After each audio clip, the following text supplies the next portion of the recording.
창세기 49장. 그리고 야곱이 자기 아들들을 불러 말했습니다. 모여라. 앞으로 너희에게 일어날 일들을 내가 말해주겠다. 야곱의 아들들아, 함께 모여 들으라. 너희 아버지 이스라엘의 말을 들으라. 르우벤아, 너는 내 맏아들이며 내 힘이며 내 기력의 시작이다. 위엄이 첫째고 힘이 첫째다. 그러나 네가 끓는 물의 거품과 같아서 뛰어나지 못할 것이다. 이는 네가 네 아버지의 침대 곧 내 침대에 올라 그것을 더럽혔기 때문이다. 시몬과 레위는 형제다. 그들의 무기는 폭력의 도구다. 내 영혼이 그들의 모임에 들어가지 않으며 내 혼이 그들의 집회에 참여하지 않을 것이다. 그들이 분노로 사람을 죽였고 자기들의 마음 내키는 대로 황소의 힘줄을 끊었다.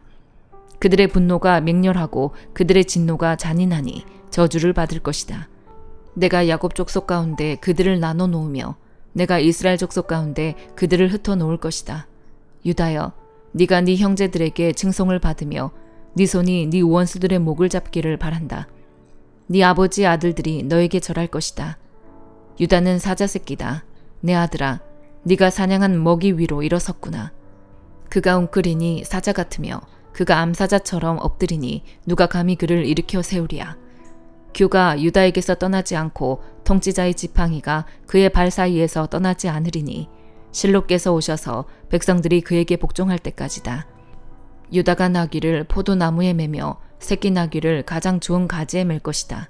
그가 자기 옷을 포도주에 빨며 자기 겉옷을 붉은 포도주에 빨 것이다.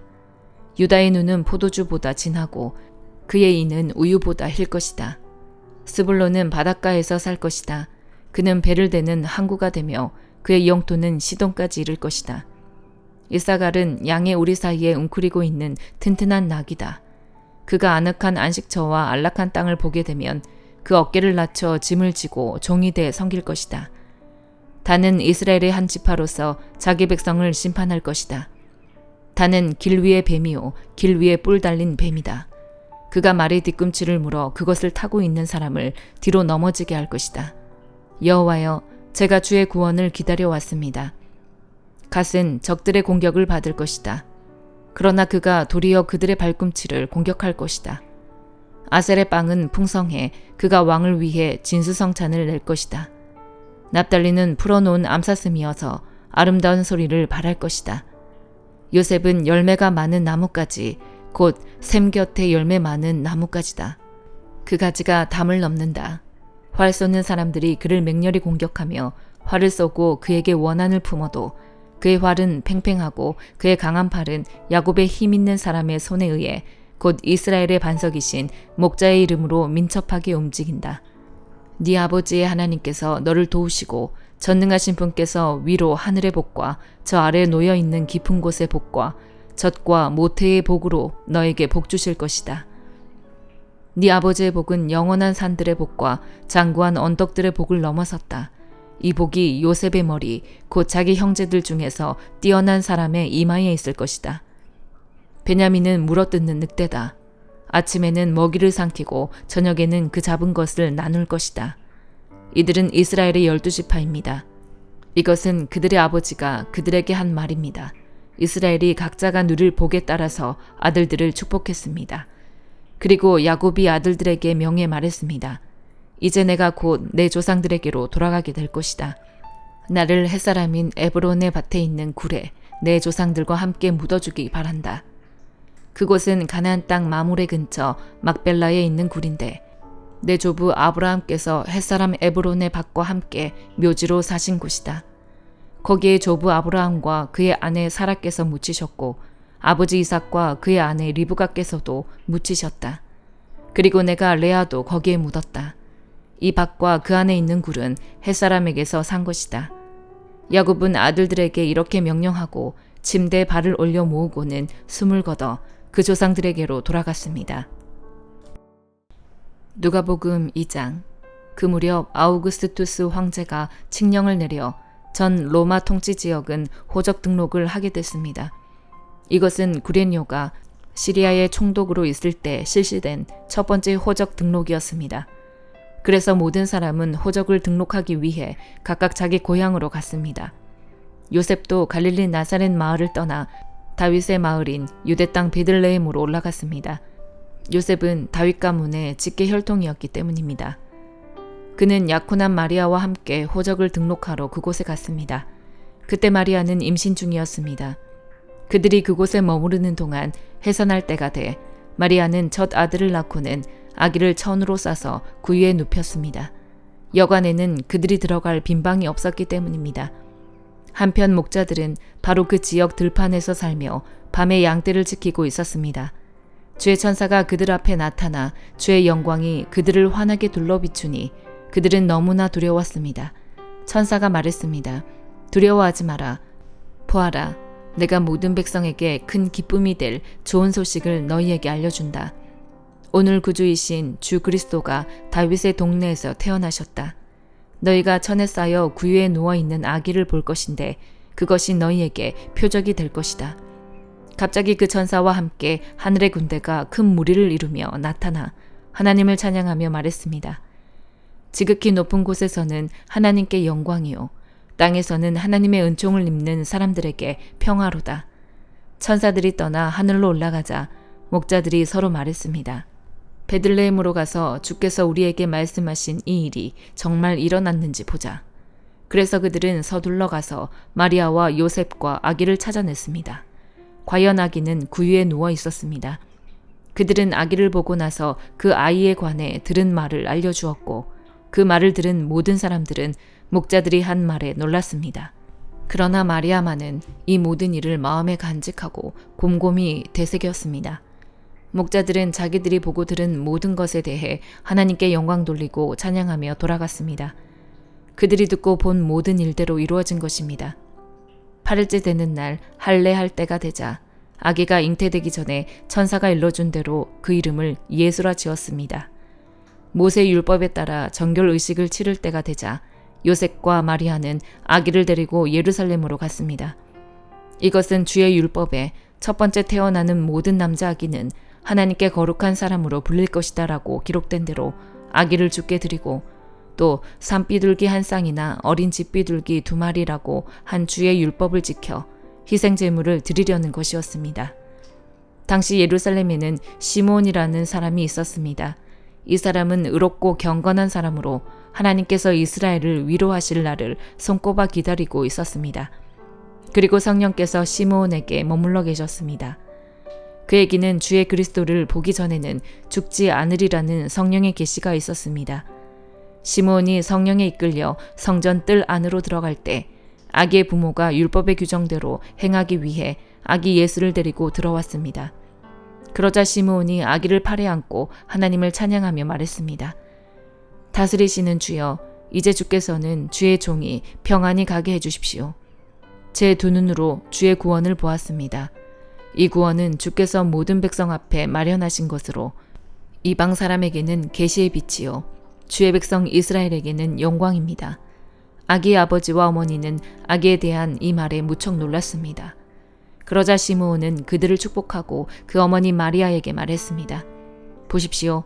이 아기는 이스라엘 가운데 많은 사람을 넘어지게도 하고 일어서게도 할 것이며 비난받는 표적이 되기 위해 세우심을 받았습니다. 칼이 당신의 마음도 찌를 것입니다. 그래서 이제 많은 사람의 마음속 생각이 드러나게 될 것입니다. 또 아셀 지파의 바누엘의 딸인 안나라는 여자 예언자도 있었습니다. 안나는 나이가 많았는데 결혼해서 남편과 7년 동안 살다가 그 후 84세가 되도록 과부로 지냈습니다. 안나는 성전을 떠나지 않고 밤낮으로 금식하고 기도하면서 하나님을 섬겼습니다. 바로 그때 안나가 그들에게 다가와 하나님께 감사하고 예루살렘의 구원을 간절히 고대하는 모든 사람에게 그 아기에 대해 이야기했습니다. 요셉과 마리아는 주의 율법에 따라 모든 일을 마치고 난 뒤 갈릴리에 있는 자기 마을 나사렛으로 돌아왔습니다. 아이는 점점 자라가며 강해지고 지혜가 충만해졌으며 하나님의 은혜가 그 위에 있었습니다. 해마다 유월절이 되면 예수의 부모는 예루살렘으로 갔습니다. 예수께서 12살이 되던 해에도 그들은 관례에 따라 절기를 지키러 예루살렘에 올라갔습니다. 기간이 끝나 그 부모는 집으로 돌아가는 길이었는데 소년 예수는 예루살렘에 남아 있었습니다. 그러나 부모는 이 사실을 알지 못했습니다. 그들은 예수가 일행 속에 있으리라 생각하고 하룻길을 가다가 그제야 친척들과 친구들 사이에서 예수를 찾기 시작했습니다. 그러나 찾지 못하자 그들은 예루살렘으로 되돌아가서 예수를 찾았습니다. 3일이 지나서야 그들은 성전뜰에서 예수를 찾게 됐습니다. 그는 선생들 가운데 앉아서 이야기를 듣기도 하고 묻기도 하고 있었습니다. 예수의 말을 들은 사람들마다 그가 깨닫고 대답하는 것에 몹시 감탄했습니다. 그 부모는 예수를 보고 놀랐습니다. 그래서 그의 어머니가 말했습니다. 얘야, 왜 우리에게 이렇게 했느냐? 네 아버지와 내가 얼마나 걱정하며 찾았는지 모른다. 그러자 예수가 말했습니다. 왜 나를 찾으셨습니까? 내가 마땅히 내 아버지의 집에 있어야 하는 줄 모르셨습니까? 그러나 그들은 예수가 하는 말을 깨닫지 못했습니다. 그러고 나서 예수는 부모와 함께 내려가 나사렛으로 돌아가서 부모님께 순종하며 지냈습니다. 예수의 어머니는 이 모든 일을 마음에 간직했습니다. 그리고 예수는 지혜와 키가 점점 더 자라가며 하나님과 사람들로부터 사랑을 받았습니다. 욥기 15장. 그러자 대만 사람 엘리바스가 대꾸했습니다. 지혜로운 사람이 헛된 지식으로 대답하겠는가? 동쪽 바람으로 그의 배를 채우겠는가?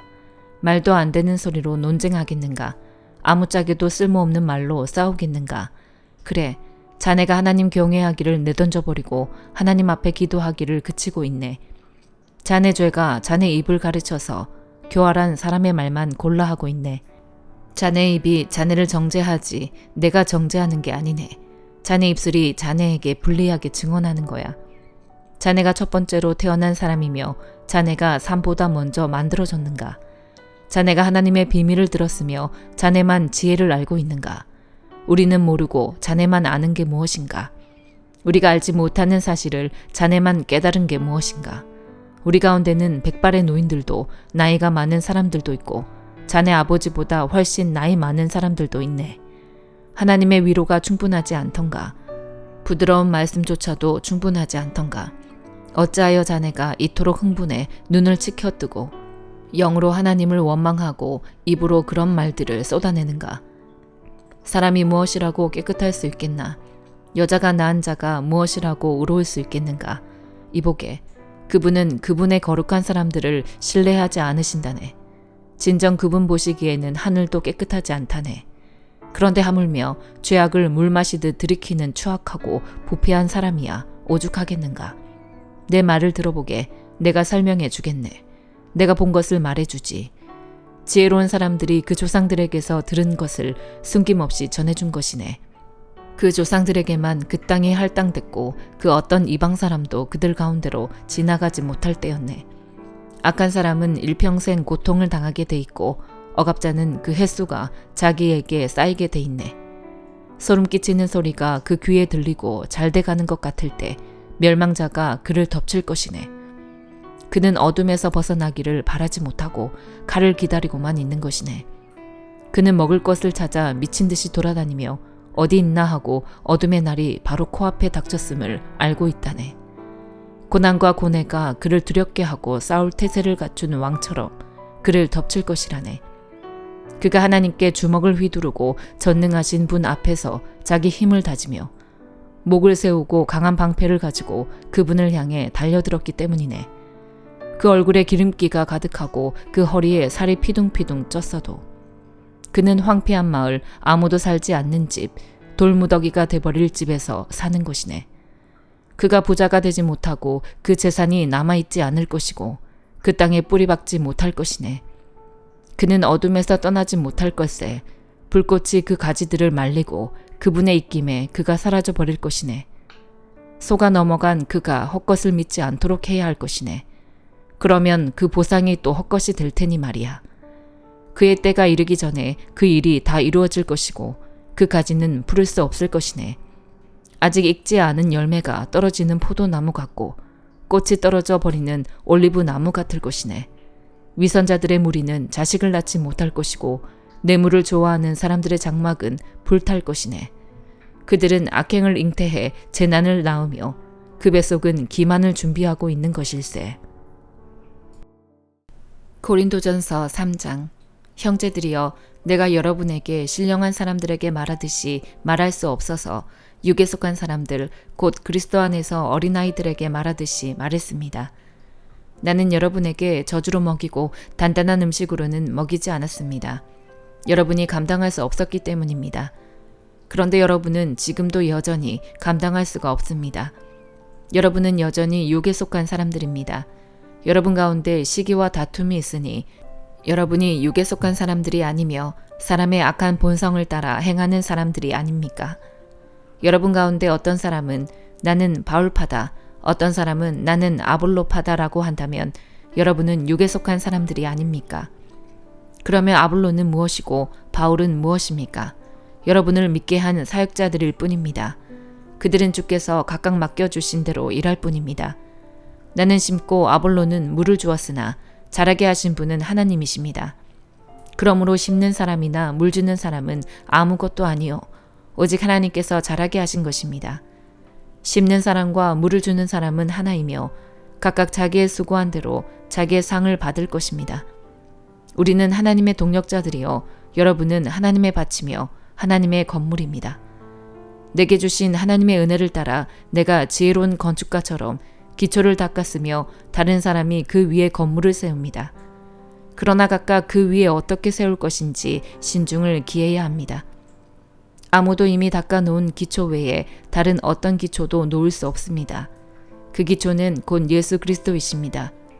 만일 누가 이 기초 위에 금이나 은이나 보석이나 나무나 풀이나 짚으로 건물을 세우면 각 사람이 들인 정성과 힘이 드러날 것입니다. 이는 그날에 그것들이 불 가운데 나타나므로 밝히 드러날 것이기 때문입니다. 불은 각 사람이 들인 정성과 힘이 어떠한지 시험할 것입니다. 만일 누가 그 기초 위에 세워놓은 일이 그대로 있으면 상을 받고 만일 누가 그 위에 세워놓은 일이 불타 없어지면 해를 입을 것입니다. 그 자신은 구원을 받을 것이나 마치 불길을 간신히 피해 얻은 것과 같을 것입니다. 여러분이 자신이 하나님의 성전인 것과 하나님의 성령께서 여러분 안에 계시는 것을 알지 못합니까? 만일 누구든지 하나님의 성전을 파괴하면 하나님께서 그 사람을 멸하실 것입니다. 이는 하나님의 성전은 거룩하기 때문입니다. 여러분이 바로 하나님의 성전입니다. 아무도 자신을 속이지 마십시오. 만일 여러분 가운데 누가 이 세상에서 지혜 있다고 생각한다면 어리석은 사람이 되십시오. 그렇게 해야 진정 지혜 있는 사람이 될 것입니다. 이 세상의 지혜는 하나님 보시기에 어리석은 것입니다. 기록되기를 하나님께서는 지혜로운 사람들을 자기 꾀에 넘어지게 하시는 분이십니다. 라고 하고 또 기록되기를 주님은 지혜로운 사람들의 생각이 허망한 것을 아신다라고 한 것과 같습니다. 그러므로 누구든지 사람에 관한 것을 자랑하지 마십시오. 모든 것이 다 여러분의 것입니다. 바울이나 아볼로나 게바나 세상이나 생명이나 죽음이나 현재 일이나 미래 일이나 모든 것이 다 여러분의 것입니다. 그리고 여러분은 그리스도의 것이며 그리스도는 하나님의 것입니다. 아멘.